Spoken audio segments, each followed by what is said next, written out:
नमस्कार प्रेक्षकांनो. आजच्या लग्नानंतर होईलच प्रेम मालिकेचा भाग खूपच खास, भावनिक आणि जबरदस्त ट्विस्टने भरलेला होता. आजच्या भागात पार्थ आणि काव्याच्या नात्यातील सगळ्यात मोठा टर्निंग पॉईंट पाहायला मिळाला आहे. आज पार्थने शेवटी काव्याला तिच्या भूतकाळासह स्वीकारलं आणि काव्यालाही शुद्ध आली. आजचा भाग पाहून अनेक प्रेक्षक भावुक झाले, तर अनेकांना त्यांच्या प्रेमकथेवर पुन्हा विश्वास बसला.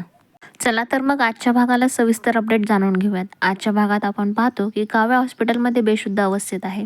तिच्या बाजूला पार्थ बसलेला आहे आणि सतत तिच्याशी बोलत आहे. तो तिचा हात हातात धरतो, तिच्या कपाळावर प्रेमाने हात फिरवतो आणि मनातल्या भावना व्यक्त देखील करतो. काव्या अशा अवस्थेत पाहून पार्थ खूपच अस्वस्थ झालेला आहे. त्याला भीती वाटत असते की काव्या कधी शुद्धीवर येईल आणि येईलच की नाही, आणि तिची IASची परीक्षा अगदी जवळ आली असताना ती पेपर कसा देईल याची चिंता त्याला सतत सतावत असते.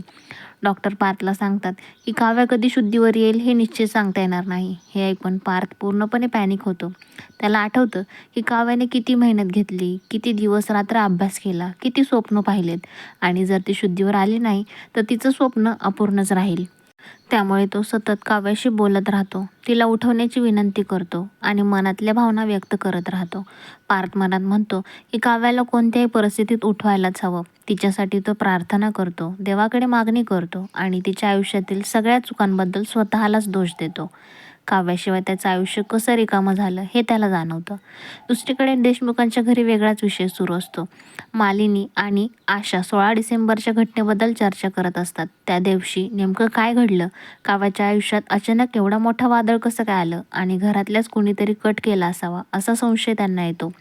मालिनी ठरवते की काव्या बरी होऊन घरी आली की ती सगळ्या गोष्टींचा शोध घेणार आहे आणि सत्य समोर आणणार आहे. या रहस्यामुळे पुढील भागात मोठा ट्विस्ट पाहायला मिळणार आहे. दरम्यान जीवा गणपती बाप्पाकडे काव्याच्या बऱ्याच होण्यासाठी प्रार्थना करू लागतो. तो देवाकडे मागणी करतो की काव्या लवकर बरी व्हावी, पार्थची अवस्था सुधारावी आणि घरात पुन्हा आनंद यावा. जीवा पार्थचा खूप जवळचा असल्यामुळे त्याला पार्थची अवस्था पाहून खूप वाईट वाटत असतं. पार्थ हे पाहून खूप भावूक होतो आणि त्याला जाणवतं की काव्याच्या आयुष्यात किती लोक तिच्यावर प्रेम करत असतात.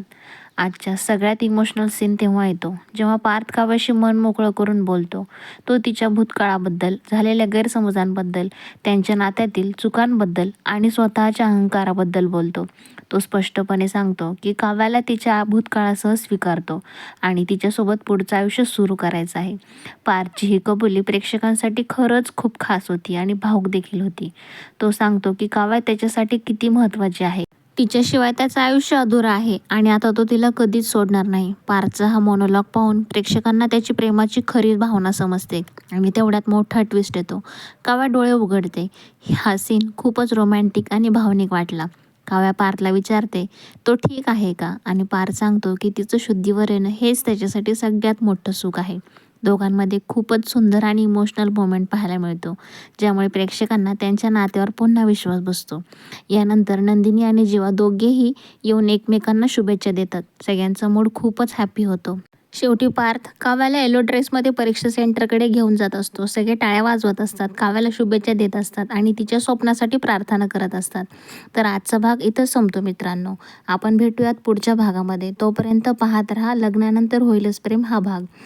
तुम्ही तुमचा अनमोल वेळ देऊन या रिव्ह्यू चॅनलवरचा व्हिडिओ पाहिलात, त्यासाठी मी तुमची मनापासून आभारी आहे मित्रांनो. चॅनलला सबस्क्राईब करायला विसरू नका. लाईक करा आणि कमेंटमध्ये तुमचं मत नक्की कळवा.